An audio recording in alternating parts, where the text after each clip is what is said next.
Yo, welcome to the Man Space Podcast, and I'm your host, Kyle Torrey. Man, and this space is for men and by men.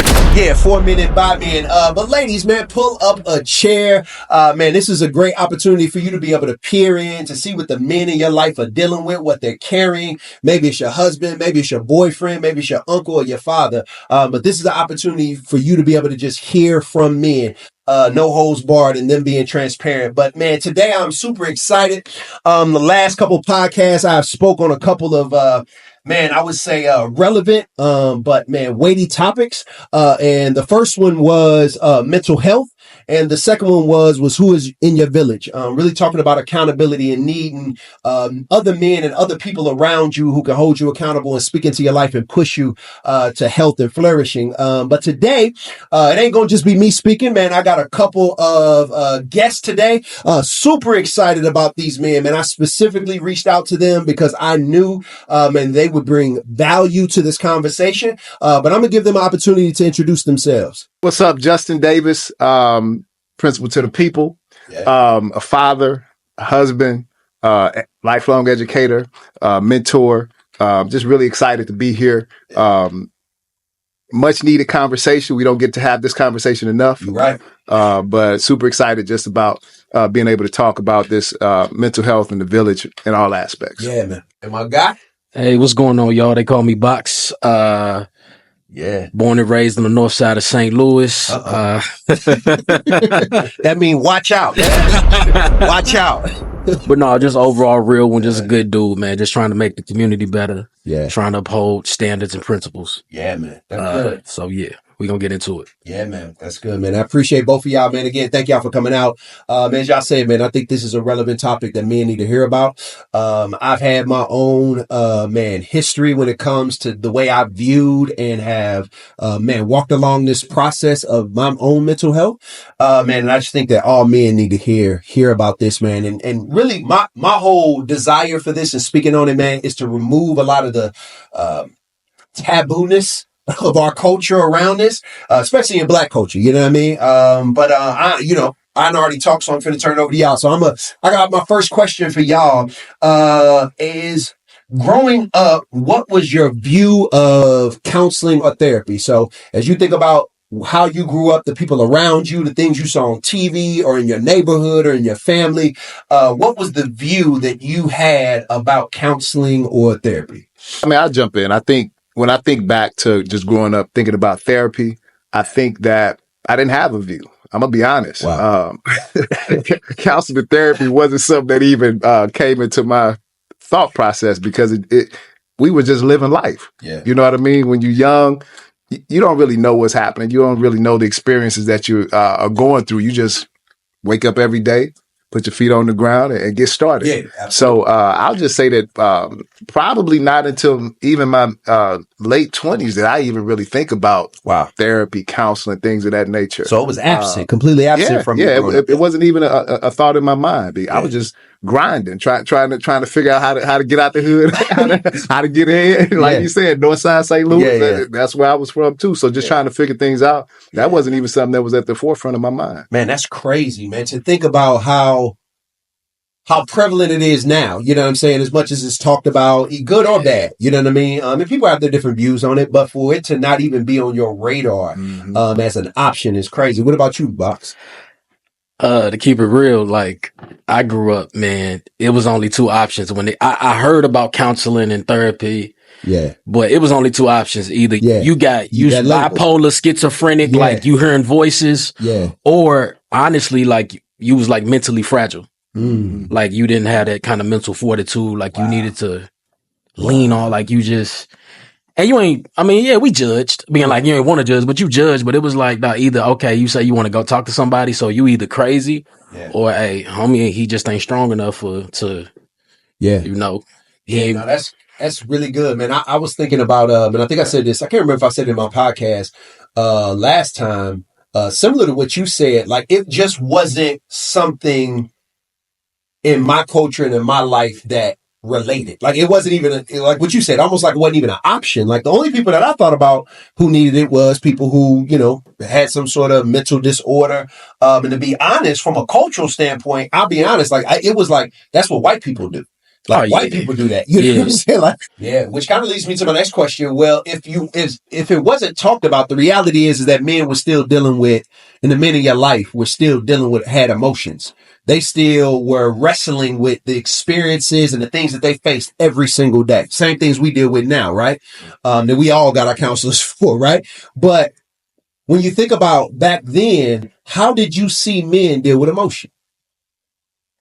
I didn't. Well, I'm going to say I only saw one emotion. And that was anger. Wow. I said, so good. It's like, to deal with emotions, you keep that tucked in, you keep that. And the only acceptable emotion is to show somebody like I'm not to be played with, or you overstepped the line, or whatever it may be. But outside, you saw the joy, the happiness, you know what I'm saying? If somebody excited, but outside of anything outside of that and anger, and I'm thinking about people in my neighborhood, but I'm thinking about my grandfather, I'm thinking about my uncles. It wasn't really, damn sure wasn't discussing it. But just exhibiting it, portraying it, it was just, I'm good. I'm all right. Like, this grown folk business or whatever it is. You know what I'm saying? It's just like, nah, we ain't talking about that. Yeah. Jay? Yeah, when I think about it, I think two things that I saw. I saw either being stoic, which kind of like, like a rock stand, just no emotion. No emotion. Exactly. Or anger. That was the everyday that I saw. But I think there were times that I saw joy and happiness, but that was usually around family events and holidays, music playing, like celebratory. But not really seeing men show real emotion on an everyday outside of that stoicness or either that frustration or anger. And I think that's another thing. Like you said, you just triggered a thought when you talked about happiness.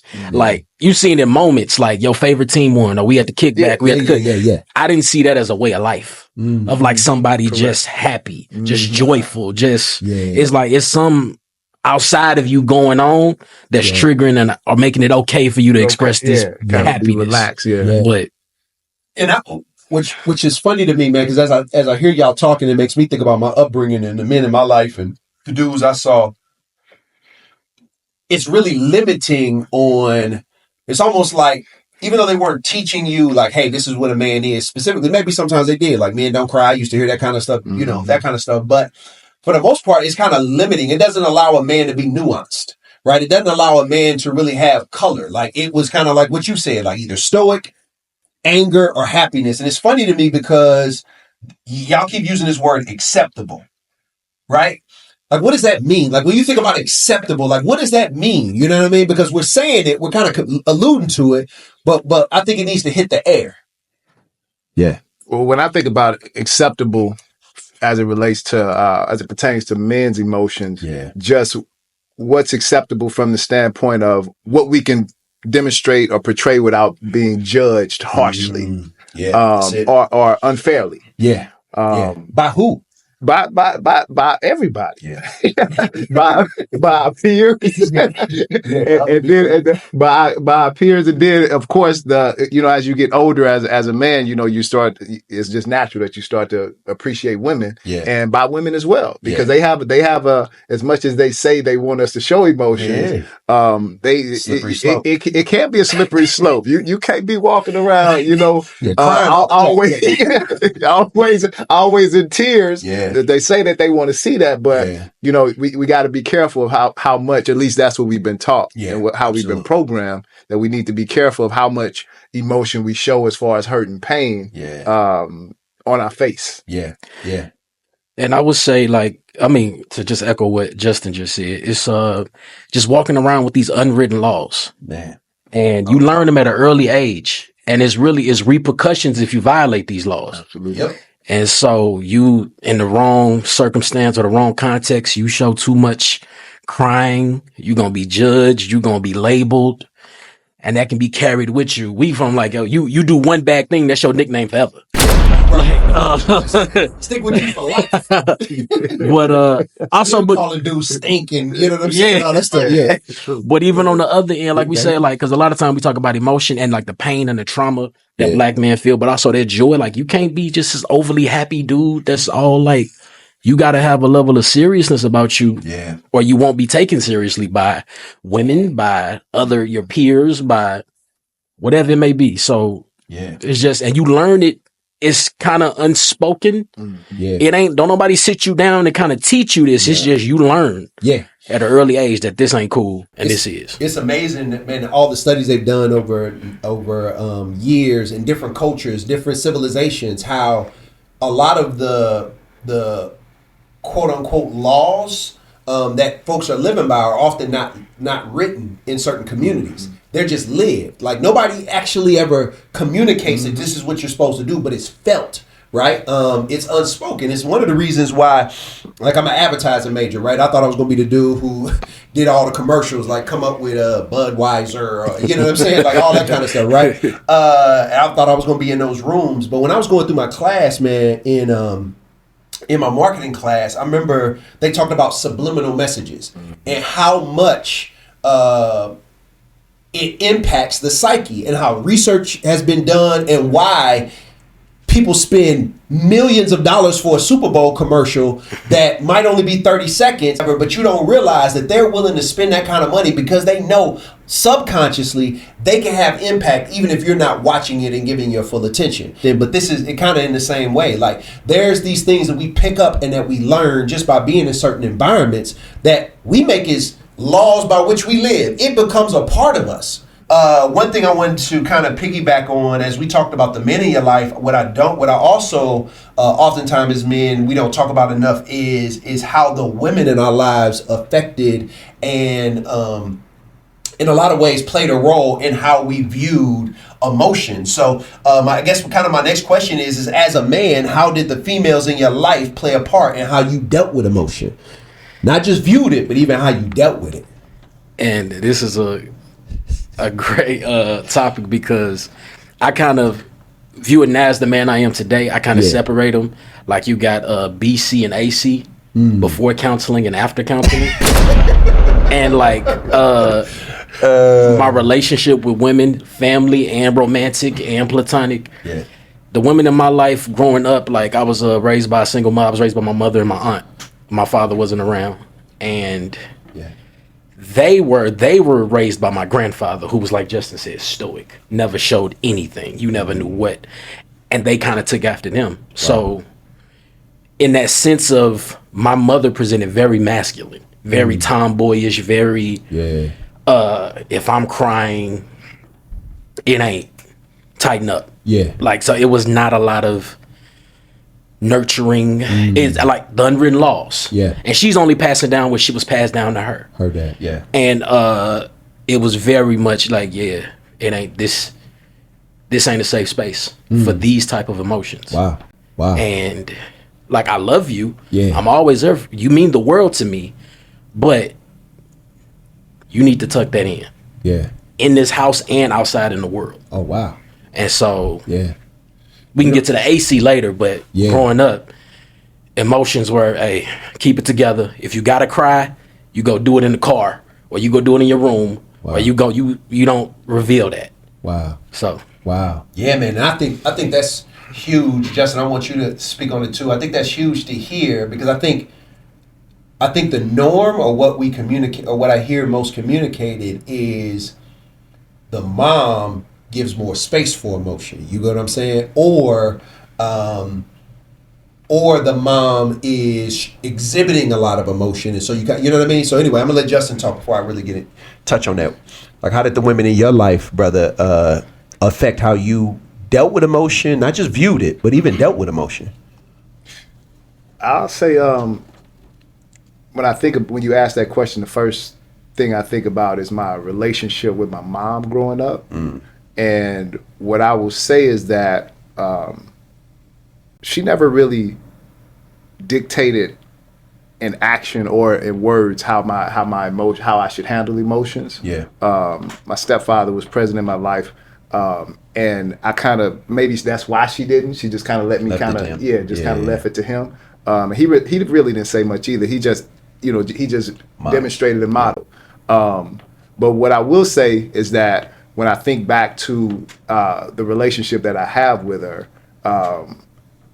it was one where she was constantly pouring into me, encouraging, saying I can accomplish whatever it is. I was handsome, so on and so forth. So it gave me confidence. It definitely gave me a lot of confidence, especially with women. Yeah, to be honest, because absolutely. she was someone that was always just let me know that I was smart. I was handsome, whatever it is, athlete. She was pouring into me. So the emotions that I guess I maybe unknowingly exhibit around women, it maybe naturally was one of confidence, just because she poured that into me. That's the only thing that maybe comes up. Yeah, no, that's good, man. That's good. And I think it's good to be able to hear that.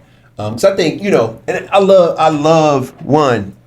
I was raised by a single mother. I love Black women. I just do. You know what I mean? They are the bedrock of our communities. They have been. They've been the pillars of our community in so many different ways. You go from, before civil rights, to civil rights to even now. And so a lot of times they can get a bad rap. And especially when it comes to this particular area, just like being overly emotional and all the things. So I think it's good to be able to hear a diversity of experiences coming from Black mothers. You know what I mean? Because each man got a different experience with a Black mother. Absolutely. You know what I'm saying? It's not like we got this issue with Black folks as if we're a monolith. You know what I'm saying? Like we just one way. You know what I mean? And that's not a reality. But man, that's good, man. That's really, really good. So next question is really, as we start to transition, is when did the shift of a positive view of counseling happen for you? Like, when did that start to happen? Because I know we all talk about how we grew up, where that mother wasn't even on our radar, how we view people who went there. So, like, when did that shift started to happen? You know what I'm saying, in your particular life or group?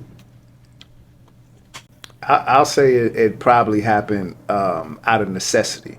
I think that's good. What do you mean by that? I think, as I said, I didn't even really think about much about counseling and therapy until probably my late 20s. In the conversations that I've had since then, when I do get a chance to talk about therapy and counseling in my groups with the village or whatnot, and those that have participated in it, oftentimes what has triggered them to participate is their love for a woman, the love for the woman that they're with, and the fact that they are feeling like they're failing. Wow. And as men, we hate failing, bro. Men, bro, we can't deal with that. We hate failing. I can speak for myself. I hate feeling like I'm failing at anything. Absolutely. Especially something as important as your marriage or whatnot. So I think, for me, it was out of necessity because I didn't want to fail, and I think that's what triggered it for me to where I was open to it. Yeah, open to it. Wow, that's good. Yeah. That's good. What about you? For me, it was similar to Justin. Like, I wasn't thinking about therapy. Like I already said that, how I viewed it. Okay, I ain't hearing voices. I ain't crazy, and I can pretty much push my way through anything. But being married and coming to a crossroads in the marriage where feeling like I'm failing. And it wasn't my idea. It was my ex's idea. Really? And I'm like, it was kind of, okay, this is a last ditch effort to save this relationship. And I'm only here to try to save the relationship. Wow. And to kind of appease her. I don't really want to be here. I think I'm smart. I think I'm well read. I'm like, whatever, I got it. But she the problem here. But get in that brain work, boy. Get in that room, and I'm ready to, I ain't gonna say play the victim or just, talk about, okay, this is what, hold her accountable. I might need to work. And then like being in that room, like I'm a very introspective person. And just meeting with this lady, this therapist, she saved my life. And she put up a mirror to myself. Wow. And I started to see me. Wow. And started to see the beautiful things about me, but also all the scars and the things I pretended weren't there, things I was struggling with that I wasn't even aware were issues. And it kind of just flipped the switch. And then it started off as couples counseling and then slowly became one-on-one counseling with just me and the therapist. And me dealing with it. And I'm like, yo, this is rocking my world. I'm having all kind of epiphanies and revelations and So yeah, that was the moment. Yeah, no, man, that is, man, for both of y'all, man, I really appreciate y'all sharing. But the things that I'm hearing is just resonating so much with me.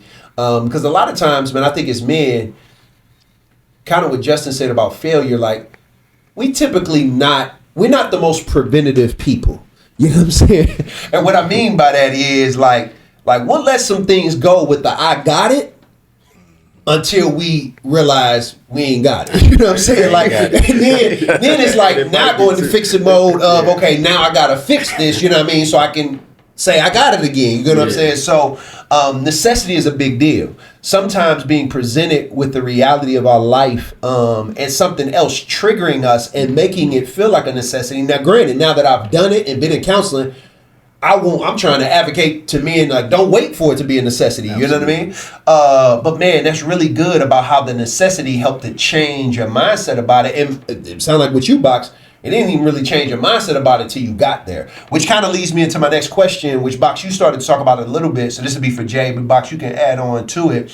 Like, how was it once you got into the room? Like, it's one thing for you, as you were saying, like with the marriage and with the wife or what have you, the girl you was with at the time, and you decide that, hey, I'm gonna do this counseling thing.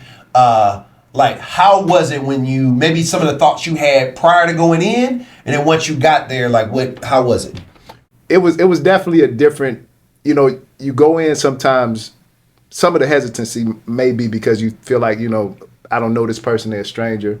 I don't want them to judge that's me. Common. You know what I mean? I don't want to be judged. Yeah. I don't want to be told what to do. Yeah. I'm a grown man. Yeah, absolutely. I'm grown. You know what I mean? So I think some of those thoughts may be at the forefront of your mind going into it. But once I got there, and I'll say this, it took a few different people to kind of figure out what would work, not just for our marriage, because we were, it was marriage counseling, but eventually, like Box, I ended up doing some individual counseling and therapy as well. Yeah.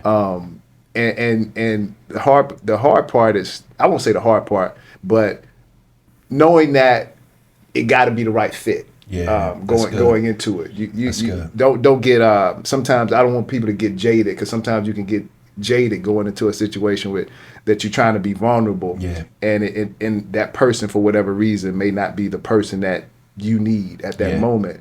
To really be transparent and open and kind of grow. So knowing that it may take more than one or two times. That's huge. Man, a couple things I just want to hit the air, man, that you said that I just are so good and powerful. One, bro, is like, we need to be honest. Like, walking into a room with a stranger and just bearing because we've been taught our whole lives, you know what I'm saying? Like, don't let nobody in your business. You know what I'm saying? Like, as a man, like you said, Box, like, I got it. You know what I'm saying? Like, man, I'm well read. I can study on my own. So to go into somewhere in front of a stranger and be vulnerable and admit wrong and talk about problems and have to admit that you failed, and that's the reason why you're there. Like, you're asking for help. Like, that's the reality. You're walking in the door to a stranger and asking for help with something that is so personal and so critical and so meaningful in your life, man. That's a very vulnerable and exposed place to be. I just want to let that hit the air, which you communicated. And then the other thing, man, I think is really good that you said was, it might not be the right fit. Like, when you go into counseling, it's not always going to be that person standing across that table or sitting on that couch or whatever, sitting in that chair, is the right person for you, right? And it's similar to any other relationship. You got to find the relationship that click, the one that you vibe with, the one that you feel like, they speaking my language. You know what I'm saying? And Box, I'm going to kind of throw it over to you, because I know you probably got a little bit more to say. But I wanted both of those things to really hit the air, because I've seen dudes who gave up on counseling based off that first session not being that fit. You know what I'm saying? I mean, I talked to a brother literally a couple months ago who said, man, I stopped going to counseling because the counselor I went to, man, that mud just was the person, man. I just didn't like the person. I'm like, bro, you gave up on counseling because of the person? But I couldn't be mad at him, because my deal is that's all he know. Like, he thought I finally got to a point where I'm actually willing to go. And then when I go, it's terrible. The person ain't the right fit. Like, I thought this is what it was supposed to be, so it must be me. It just might not work for me. Mm-hmm. No, it's not the counseling don't work for you. That person don't work for you. You know what I'm saying? Yeah. But did you want to say anything else on that? No. That's I just echoing both what y'all said. The first counselor went to, it was like we sitting in this dude, he was kind of goofy. He was well-meaning, but it wasn't. I'm like, he was goofy. Hey, whoever you are out there, if you're watching this podcast, bro, like, hey, I'm not saying you weren't good at your job. You just wasn't for me. We knew you was the best kind of goofy, man. So I like, okay, committed to at least try to find somebody else. I'm gonna give it another shot. Yeah. Went found this middle-aged lady, and she was just so dope. Wow. And I went in there, like I said, in the room, that day in the room, with my defenses up. Like, okay, I ain't finna let you inception something in my head that ain't there, and I ain't finna. But I think the key is what you said, is that level of peeling back those layers to get to that place of vulnerability. Yeah. And vulnerability is so powerful. Yeah. And finding a space to be vulnerable. Yeah. And be heard, but then also get pushed back when you need it, get encouragement when you need it, get built up, get challenged. Yeah. And that, like you said, it ain't. You kind of go, you like, I'm gonna call the plumber. Plumber gonna come and fix it. Yeah. He got his tool. He gonna like, it's a process. It is. It ain't like, so I tell people, give it at least 3 sessions. Yeah. At least 3 to 5 sessions before you know this ain't. Yeah. You know what I'm saying? Sometimes you can tell off the first or second. Don't give up on counseling. Yeah. But I would say, before you just say, this ain't counseling, period, give it at least 3 to 5 sessions. I think oftentimes in our minds, and this is funny, I think we think about counseling before we get there, right? So we've already painted a picture of maybe who's going to be sitting across from us. And what is crazy and something that I've realized is the person that you vibe with might not be the kind of person you think you gonna vibe with. You know what I'm saying? You know what I'm saying? Like, so is there, so I, as much as y'all feel comfortable, has a counselor that you ended up vibing with the person that you thought you would click with? Bro, I told you, like, I'm born and raised on the north side of St. Louis. I carry myself a certain way, and I tell people that a middle-aged white lady saved my life. Like, it's like not. Hey, dad. Yeah, dad. Yeah. I'm going in there. She can't understand. Yeah, a black man this from context. Yeah, but what do we like? All the things. And I'm just gonna say this, man. Box is like for our culture. You know what I'm saying? Like, he is for the culture. Like, he rides for the culture. So for him saying that, like, that's a huge thing. Yeah. And I'm like, she was married to a Filipino man. Yeah. I don't know where they lived at, but I'm just, okay, she was nice, wholesome, nice, and I'm like, we just get to talking, and she just kind of rocking me. Yeah. With just very subtle, very like, and just hitting me with truth. Yeah. Challenging some of my thoughts. Yeah. Letting me know she ain't soft. Yeah. She ain't to be played with. No, don't get it messed up. Don't slip. Right. Don't sleep. Yeah. He thinks she. Yeah.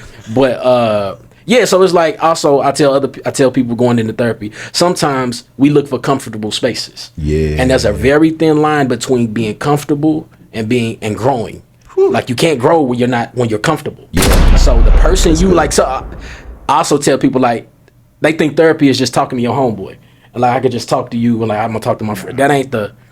No. Therapy is a science of psychology. It is. And you get around these people, and you comfortable with your homeboy, you comfortable talking to your woman, or you comfortable. You might need to get around somebody that's a little more objective. Absolutely. And that don't come from your context. Absolutely. And that can be whether your race, that could be whether your gender, that could be whatever it may be. Mm-hmm. So don't automatically assume I need to get somebody just like me, think like me, come from where I come from. Yeah. That can be sometimes, but other times you might need to, you might be surprised what the world got for you. Yeah. No, that's phenomenal. What about you, Jay? Was there a person? Yeah, I would say the person that helped me the most was, she was an older woman from Trinidad, West Caribbean. Really? Yeah, man. Hey, man. No, she was dope, man. She challenged me. I don't know what it was about her. I felt comfortable talking to her. Yeah. And she whenever things that I would bring up, she would challenge me to really dig deep and really think about what it is that I wanted. Yeah. Sometimes I think what I learned in therapy, one of the things I learned in therapy that's helped me a lot is that sometimes we think we know what we want until you really get asked the right questions. And then you realize, man, that ain't really what I want. Sometimes that's where that anxiety and frustration is coming from, because I'm the type of person that, again, I don't like to fail, and I like to dream big. So when there are things that are tangible that I set goals for, and it's not showing up the way that I think it should show up, that can be frustrating sometimes. But sometimes she, asking the right question, she kind of helped me understand, okay, your values may not align with what you say you want, so let's figure this out. Wow. I think sometimes as men, we could be chasing a carrot that we say we want, and then sometimes we even attain it and realize we don't even like carrots. Matter of fact, I might be allergic to carrots. You know what I'm saying? Like, but we've been told, or something along the line has been placed in front of that because you're a rabbit, you're supposed to eat carrots. You know what I'm saying? When there's a whole lot of other things you can eat. And so, man, I love that you said through counseling, what you realized was that your values didn't actually line up for what you was chasing. Like, that's crazy, right? That you've been spending all this time, money, like energy towards something, and somebody from the outside that don't even know you from Adam was able to stop, pause, ask the right questions, and point out something to you. And it's not like she told you, but helped you to realize, like, hold on, like, you're right. Like, what you're saying just don't sound to line up. Like, take a minute, and it helps you to have some self-reflection. One of the things that we talked about, that each one of y'all have talked about, was how the person who was sitting across from you was different than you, right? The person who you vibed with and who was able to speak life into you was not the person you expected. I tell people all the time, the dude who saved my life was an old white dude with a beard that hits the floor. Like, I'm looking at this.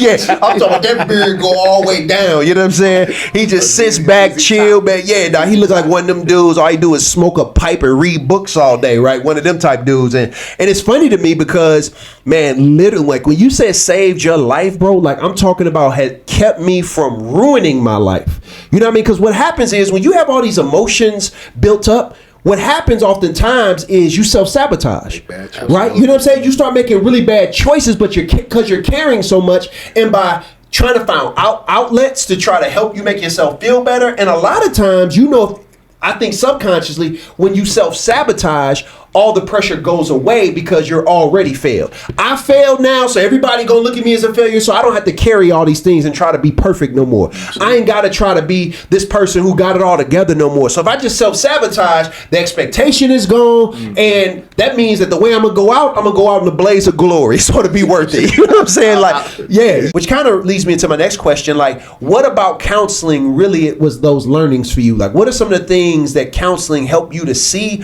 or what are some things that you love about counseling? Well, go ahead.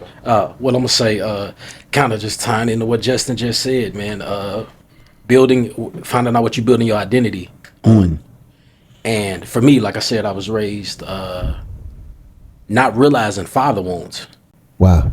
And if you'd asked me, I grew up without my father. Yeah. And if you'd asked me at 25, 26 years old, I was like, oh, okay, yeah, he didn't teach me how to shave or certain aspects of. You're lying crazy though. Let's take a pause. Just say you're lying crazy. So he might not have helped you, bro, but whoever taught you, but that mother crazy. But now I'm just thinking of these ancillary things, like, okay, I didn't get that, but overall I'm good. Like, he ain't tripping, like, he ain't have to be there. And then getting in that counseling session is like, whoa, a lot of my identity was built around trying not to be him or who I thought he was. Wow. And like realizing how many of my patterns of behavior and my decisions I'm making in life are rooted in this abandonment or this trauma. Yeah. And another thing was, like, I mean, you know me, so like I'm a very laid back dude. Like I'm not even prone to violence in that way, but like realize I had anger issues. Yeah. And because I never just explode, I'm thinking I ain't got no anger problems. But then realizing, like, yo, I'm angry all the time. And it's all under the surface. Wow. And it would only come out once or twice a year. But, like, other time you would never see, like he said, stoic. and just cool. But like, no, I'm angry all the time. Yeah. And I'm thankful for that. I thank God for that. Yeah. That process of being able to like peeling back the layers. That's good. And just getting to it. And so. Yeah. No, that's good. What about you, Jay? I think what I enjoy about it, it provides a space to decompress. Yeah. The position I hold is one that has a lot of pressure all the time, being a principal of 90-90 school, 90% children of color, 90% free or reduced lunch. Wow. What comes along with that is a lot of ills of the society, you know. Family as stuff. far as, families that are struggling. Yeah, man. And not only that, the position that I'm in, I'm it's almost like a pastor. You gotta worry about not only the kids, but you got to worry about the staff. You know, because they're going through a lot in their lives. Yeah. So sometimes it's just a heavy, cross to bear. Yeah. But having that space where you can kind of go and talk through some things and just have somebody listen to you. I'm usually on the other side. Absolutely. You know, being the person that all the problems are coming to. Absolutely. So for me, it's healthy. The way that y'all are communicating about the things that y'all realized in counseling aren't coming from like somebody's doing this, like speaking down to you and making you feel bad or making you feel little or making you feel like you're not good enough. The thing that I'm hearing from y'all, and one of the things that I try to tell men all the time is like, man, you need to start looking at counseling as a space of something you deserve. Like this is going to be life-giving for you. This is the only place in your life where you're going to be able to go somewhere and the only focus is somebody trying to make sure that you're healthy and to make sure you're good. Like where else do we get that in life? Where everything else stops, right? And somebody is only focused with no strings attached, making sure that you're good, right? That you're thriving, that you'll take a minute to pause and actually think through if the things you're focusing on really are the things that you hold most valuable in your life. You know what I'm saying? Like, who's doing that? But anyway, I just want to open up for anything that y'all want to add to just counseling and that experience. Nah, and I think you just triggered that thought of, like I said, didn't value it. Didn't value counseling or therapy at all. But then once I got to that place of seeing how much of a privilege this is, and it's something I genuinely grieve for the generations, our mothers and our grandfathers. Man, they didn't have the privilege, the finances, or even the resources, the access to have somebody for whether it be an hour, 2 hours. We just gonna focus on you, what you going through, how you feel, and the privilege in that. Yeah, and the financial barriers that keep people even now from our generation to being able to enter into that. What's amazing to me is how we talked about how all of our counselors are not what we expected. It's amazing to me how God can create somebody who doesn't look like you, who doesn't come from your background, who doesn't have your same experiences, but he knows exactly what we need, man. Again, I'm a spiritual person, and so I believe that a part of counseling is spiritual, man. It gives us a spiritual foundation. It's something that I feel like in us, that it's like an inner peace that we all need. Obviously, I'm gonna point people to God, you know what I mean? Because that's where I come from, you know what I mean? But man, I believe God wants all of us to have peace, you know what I mean? So it's come up a couple times about how counseling has served one purpose, but both of you have alluded to like people around y'all. Like I talk to my boy, or when I'm having this conversation with them, like I feel comfortable. Like, and you talked about sometimes it's hard to grow in just putting yourself in only comfortable situations. You get what I'm saying? But I also want to talk about how like as you have been on this earth, or however long you've been on this earth, y'all ain't got to say y'all ages, but we've been around the moon quite a few times, right? Some more than others in the room. But who are those people that you are going around the moon with? Like, who are those dudes around you that have been there for you? And you don't have to name them if you don't want to, but what part have specifically those men in your life, what have they played and given you in your life? Well, first off, one, my current therapist, he's a black man. Shout out to Moyenda. He really dope. Shout out to another therapist I had before him called John Pierre. Super dope. Yeah. But then also you, I give you a credit. In that space of even recognize when I was struggling in relationships and realizing how much of my pride because of that feeling of failing. And then also the power, shame is a very powerful thing. It is, bro. And the power of shame and not wanting to reach out to you, not wanting to reach out to different cats that are in my proximity that are doing this thing called life, whether they married, whether they building businesses, and things I want to learn, but I want to come to him I don't want him to think I'm. Yeah. So I'm not using the village that's around me. Yeah. And so now in that space, trying to honestly work on that community. That's good. And rebuild that from a professional, from a therapist, from a homeboy, from a pastor to a big homie to and be that for other people, not just to soak it up, but then also I get fuel so I can pour it out to anybody that's in my vicinity. That's good. So that's good, bro. That's good. What about for you, Jack? I would say definitely my best friend Dundee. He's been around since middle school, and it's rare that you can have a friend that you stay connected with like a brother for that amount of time, 12, 13 years old. Because that's important because he knows you at your core. You know what I mean? So he just seen all good, the bad, the ugly, and as we go through these phases in life, sometimes we get off track. It's good to have someone that kind of knows your heart and is kind of seeing you at your worst, your best and your worst. And then my fraternity, especially my line brothers, you bringing me in. It's all good, Cap Alpha fraternity. Yeah, yo to the Nukes watching. Fraternity in the world. Yeah, greatest, absolutely. No disrespect to all the other ones, man. We appreciate y'all. Everybody makes decisions. Say mistakes. Just a choice. Just a choice. The right choice. Hey, always. It's all good. No, but real talk. I think that having, people don't realize, especially in St. Louis, we have a gift in St. Louis that a lot of fraternities don't have, being a citywide.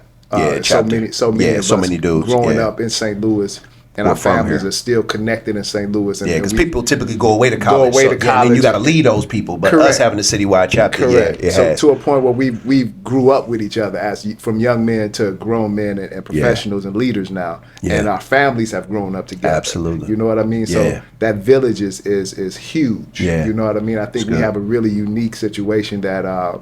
It's just pretty powerful and phenomenal. So I think, for me, that's what I think about when I think about the village as far as, my peers, my friends. That's good. That's good. Yeah, man, we all need it, man. I appreciate the transparency. Even Box, man, you saying what you're saying about like, sometimes, and I think this is the reality, sometimes depending on phase of life, like that village might change. Right? And you ain't gonna have 100 cats in your village. It's normally, man, if you got one good, solid person in your life, like, dude, you could be completely transparent with, honest, all those things, man, you rich. You know what I mean? But if you got 2, 3, I mean, man, you like a billionaire. You know what I'm saying? So, but what I loved about what you said, Box, and I think oftentimes as men, if we don't have that person that we still cool with since day one, right? A lot of times we don't rekindle new relationships. Like, it becomes hard because going back to the judgment, you know what I'm saying? Like, it becomes hard, but then depending on what phase of life I'm in, depending on where I'm at, like getting to know another dude and being honest and giving them opportunities to really be in my corner.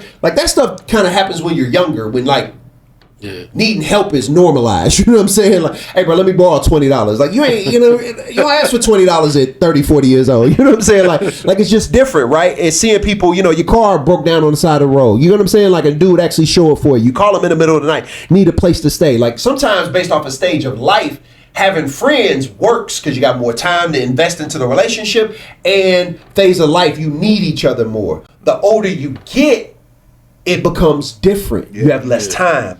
Your focuses are divided. You know what I'm saying? You got family, you got kids, you know what I mean? All those things. So the fact that you said like you're trying to rebuild that, man, is so powerful. And so many men need to hear that, because oftentimes what we'll do is just say, I'm good. Like, I'm 30, 40 years old. I'm good. You know what I'm saying? Like, I don't need to reach out. You said it. I see the dudes in my proximity, which most men do. Like, most men are in spaces where men are around. We can be loners, but we not completely just isolated, right? So there's dudes on the peripheral, but do we reach out? Do we make it a priority to say, hey, man, you watching the game, man? How about, the NBA playoffs, man? Come through the crib. I'm going to have some stuff, drinks, food, whatever. You know what I mean? Like, and so, man, it's good to hear that you say, like, I'm trying to rebuild that, because oftentimes, especially as men, bro, it's just, we just don't do that. You know what I'm saying? And so that was super powerful. one thing I do want y'all to say as we start to end, fellas, is how have men in your life played a part who may have been in your village at one point in time? How have they made you better? Like, how have they made you better?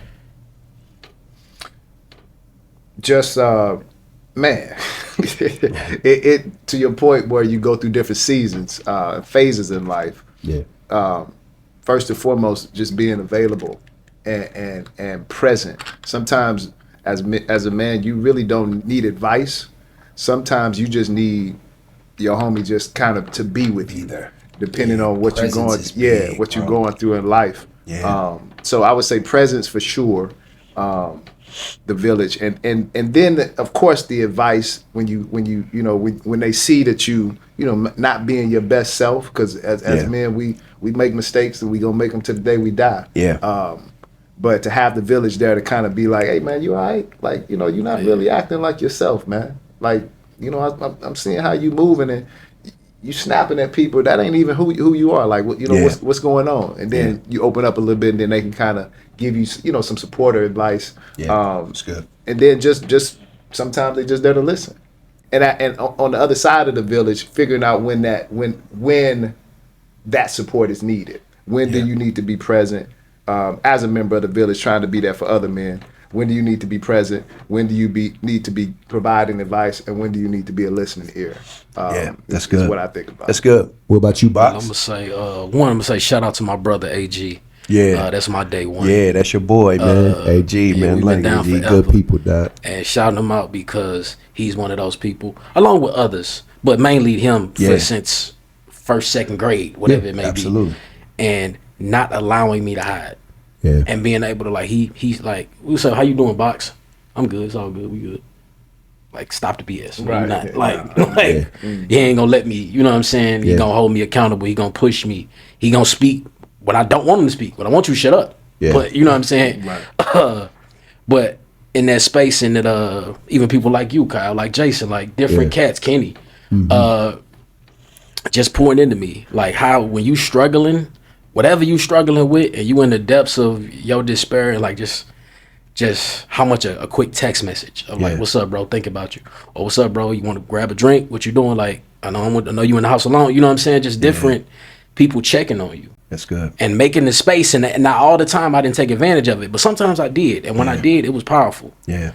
And like that brotherhood, that community of men uplifting man and holding man. Yeah. And knowing that you rocky right now because you can live, but you can lean on me. Yeah. So that's good. Definitely. That's good, man. Well, man, I appreciate y'all, man. Want to give you opportunity just to give some final words, man, on anything, man, whether it's the mental health stuff, anything you just want to say to men out there who are listening, who have been tuning in, who have, this has been a great conversation. I mean, this has flowed amazingly, man. Y'all been dropping just some jewels that I think all men can relate to. But, man, want to give opportunity and space for you to give final words before we finish up, man. So whoever want to go. I'll just say in closing, I think counseling and therapy is to Box's point, is a luxury, but at certain stages of life, especially for men, I think it's a necessity. It's a necessity, and I think we need to start looking at it as such. I agree. And the village, man, so important to have that village as a man, because we can't go into to the point of man cave. We can go into that cave and be by ourselves. Absolutely. But the village is important. Shout out KS Illuminati. Always there from day one. And just being willing to be open to the idea of it's okay to need help. Needing help is not a bad thing. Rather get the help and be better and be whole. Than rather walk around damaged and hurting others, and hurting yourself.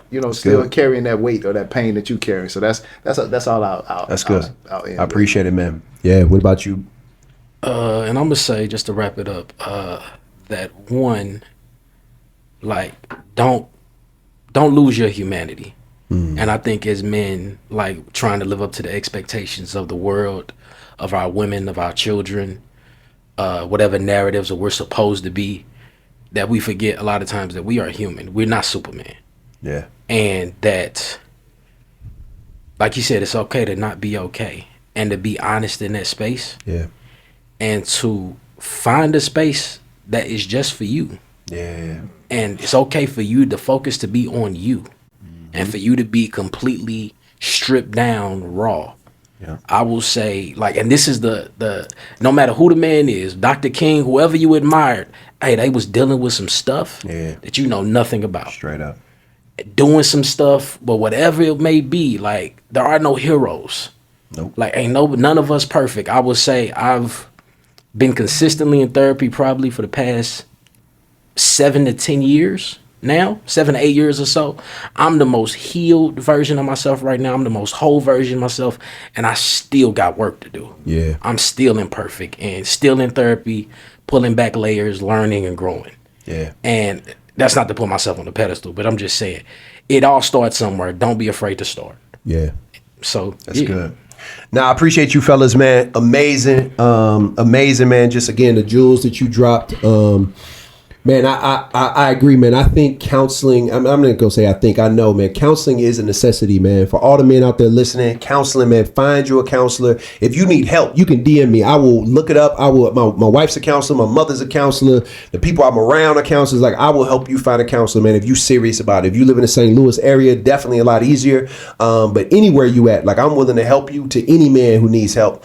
Because it is a necessity, man. We need that space, man. We got to have it, man. If we going to be the men that we are, that we want to be in this world, man, if we want to be better men for our families, for our wives, for our kids, and number one, for ourselves, like, just man, I am a person who believes in God, and I believe that God wants every man whole and healed, man. So, man, that's my desire for every man out there. But yeah, man, if you need help, let me know. I got you. But man, this has been an amazing time again, brothers. Thank y'all, man. This is man, been a topic that man, it's been a lot of energy, a lot of insight, a little levity. You know what I mean? It was heavy, but it was a little levity there, man. But really appreciate y'all, man. I know that men are gonna be better just from hearing from y'all, man. So, man, this was an amazing conversation, amazing topic, man. Man Space Podcast, episode 7. We out.